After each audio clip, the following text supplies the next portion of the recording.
This leads us to the question that we've been getting at the sheriff's office: is the social media a helpful situation in this case? Well, it is good information to put out there that someone is missing and to help us try to find information through those networks.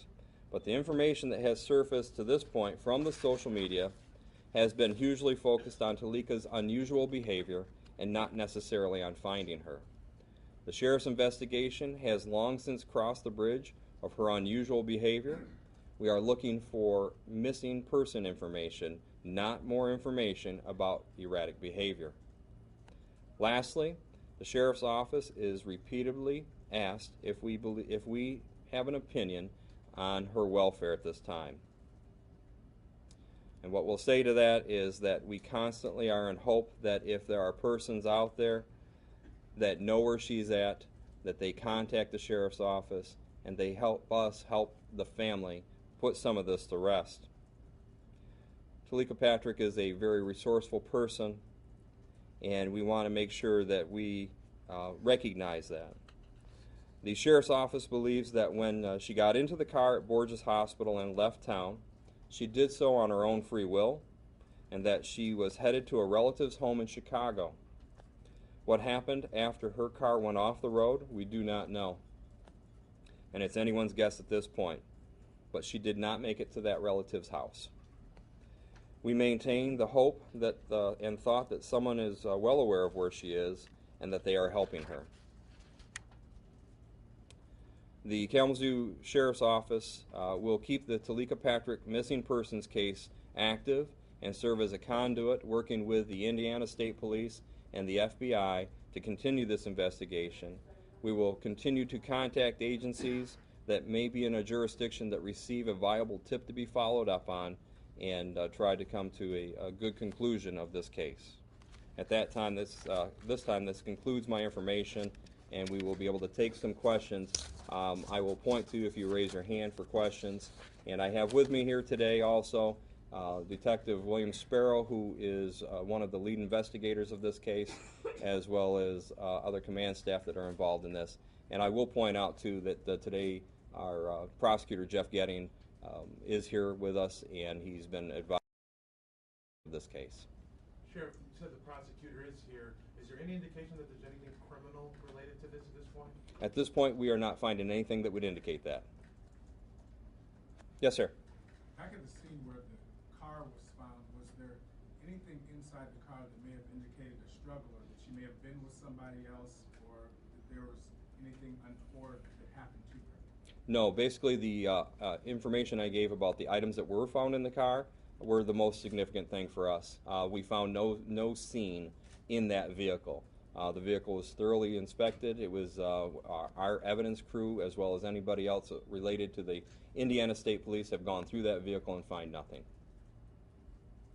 Yes, sir. The whole issue of checking different hospitals in the area, did you guys do that? And can you say if she was hospitalized for mental things in the past? I cannot speak to her past as to what any hospitalization might be. I can tell you that we have been in contact, not only this agency, but the FBI and the Indiana State Police have been in contact with what we would identify as the hospitals in that area, and we have no information of her showing up to any of those hospitals. Yes, ma'am. Have you checked homeless shelters or other places like that where maybe someone with mental issues might gravitate to? Yes, information has been sent out to all of these areas, and hopefully that at some point, if she is out there on her own, then somebody might recognize her from that information. So you don't know that she has any ID, or were there any IDs that you know she might have had, like a passport or a California ID, or other resources? Had she withdrawn money recently from her bank account? Right, her bank accounts do not indicate any activity whatsoever right now, and so that is what we do know. We believe we know what IDs that she would have, but again, not everybody knows what somebody else has for an ID, and we're not finding anything else. Yes, ma'am. Were there any surveillance cameras along the highway that you guys have checked, or maybe that she got in somebody's car or something? Right, asking about surveillance alongside the highway. We have found no surveillance alongside the highway. Again, we're working with the Indiana State Police. and the FBI relying on them to help us with that type of information, and we're not finding any photographs of her alongside the road or in the area. Do you know how long it was between the time that they got the 911 call? The car might have gotten off the road and the time the police actually got there. I mean, how long of a window was there that she might have taken off? It's- Either gotten picked up or... It appears to be roughly a 20-minute period that they had received the first phone call to the point the car was actually found alongside the road. Okay, but was there only one car call?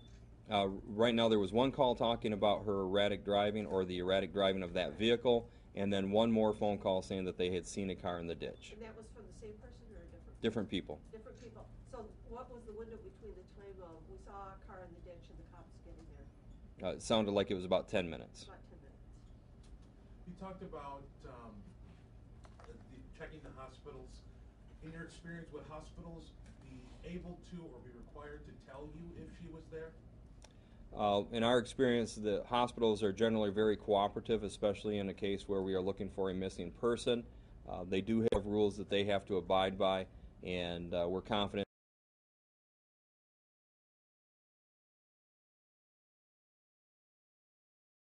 due to a identity situation. How's the FBI helped so far, specifically?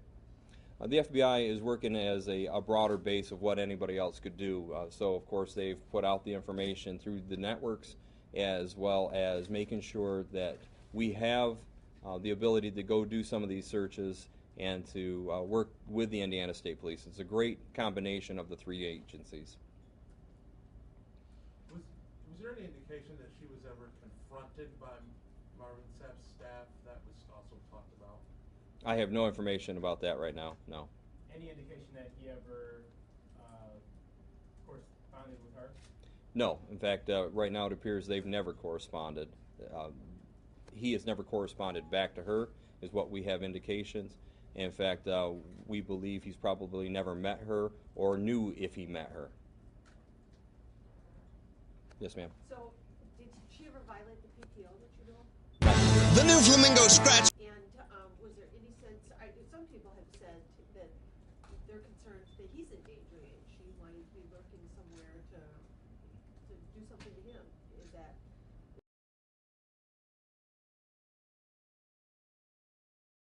Our radar right now, again, we're focused on trying to find a missing person that we have concern for.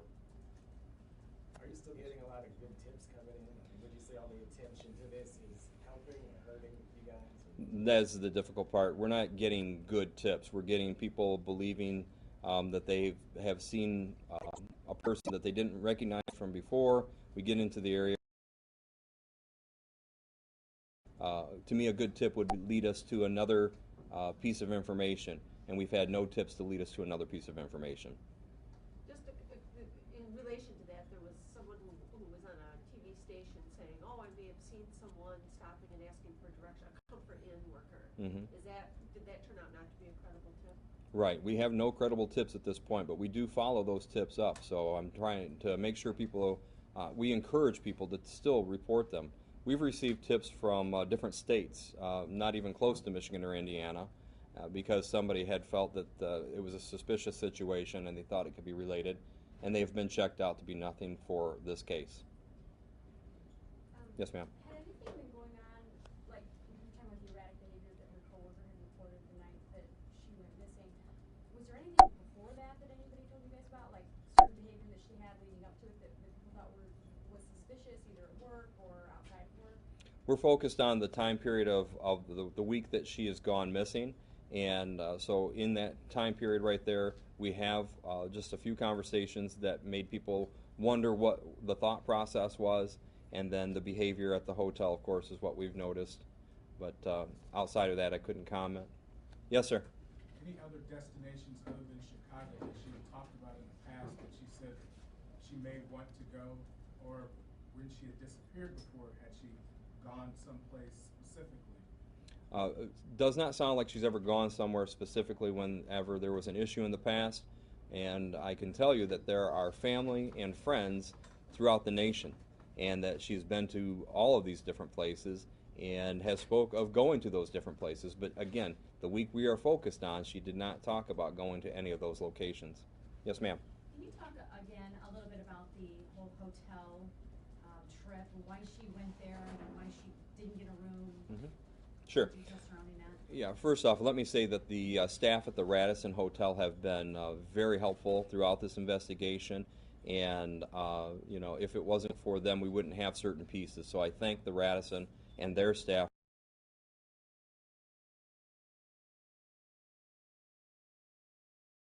Lobby did not immediately go to the counter. The staff wasn't sure what this person wanted. They could see that she was looking around. They said that she came up to the counter, didn't really indicate she wanted a room, but acted like she wanted a room. So when they were talking to her, they found out that she didn't have enough money. She didn't have any identification to get in. And so when they said, well, we can help you go back and get these things, because she did talk about going back to Borges, that was pretty much the extent of it.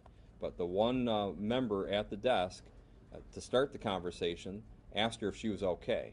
Because again, she was standing there and not asking for a room, not saying what she needed. She was just standing there. Yes, ma'am. We've been told that she had gone to the Radisson once before. Was it under similar circumstances? One of the PI, the first PI was that. So was that under similar circumstances? She was able to book a room that first time? I don't know about the first time itself. I won't speak to that because I'm talking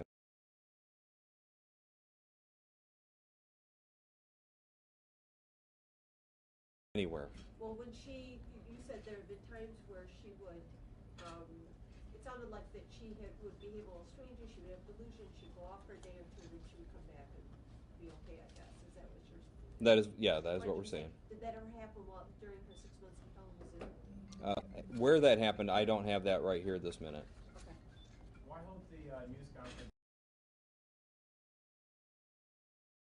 days, 40+ days? Well, from the beginning, we have received a lot of phone calls with questions from the media, and very little help in actually locating this person, meaning tip-wise. So it got to a point where we felt that we were not receiving the information we needed, and we didn't want to put speculation out there in the early times, just to make sure people understood that we have a missing 15 minutes person could save you we were looking for. 15% or more. Through the investigation, you remember there was a point where we said that we would put no more information out for a while, because again, it was the same thing over and over, people wanting to talk about the different media outlets or social media. And we wanted to make sure that the investigation was so we are at a point now where we are confident that this person, to our knowledge, is not in some hospital, is not someplace where we can reach out and identify, and so we are asking again for more help in the locating of this missing person. The private investigator, how helpful has he been? How closely have you worked with him? We'll always work with whoever the family wants us to work with, and remember they're now on a second private investigator from what I understand, and so both of them have been involved with us to some level, and I believe we've been more of the information network to them than they have been to us. Yes, ma'am. Oh, I'm sorry. Going back to when you said she had been missing before, you said you don't know when, but where did that happen? And do you know like how many times she had gone missing before? And what was her pattern? That she would go to a hotel and stay for 2 days? They knew where she was, or she wouldn't tell anybody where she was going when she would go off before? That's something I would have to ask our detective. Do we have a pinpoint where we can say how often or where that happened? This is Detective Bill Sparrow. Some of this pattern is actually started out in California. Orientation, then went back, and then moved back later. Yeah, she came for like a day or whatever through the orientation, probably, you know, the typical college. Yes. And you may be the wrong people to ask this, but if she had, people are saying, well, she seemed to be exhibiting delusional behavior and other